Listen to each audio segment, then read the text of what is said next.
Another work, another day na naman mga master. Bali may schedule tayo ngayong araw na to. Dito tayo sa SM Aura, sa BGC. Bali yung kliyente namin dito, naglikramo.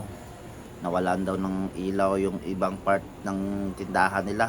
Bali tinitinda dito sa tindahan nila, mga salamin or sunglasses.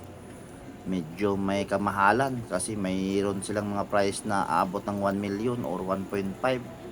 Bali dito na tayo ngayon, papunta na tayo sa tindahan na puntahan natin. Ito pala, positive.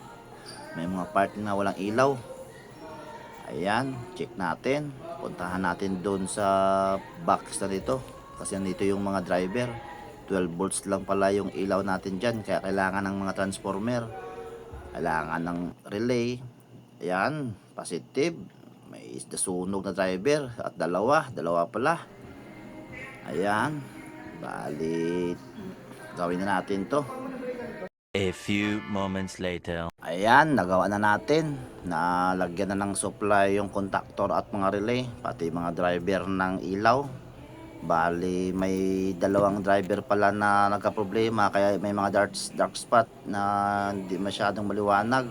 Pero mas okay na yan kaysa walang ilaw talaga. Babalikan lang natin yan pag once na pag-schedule na. Yan pala yung nasirang driver natin, 2 piraso. Kaya lang natin yan pag may schedule na ulit.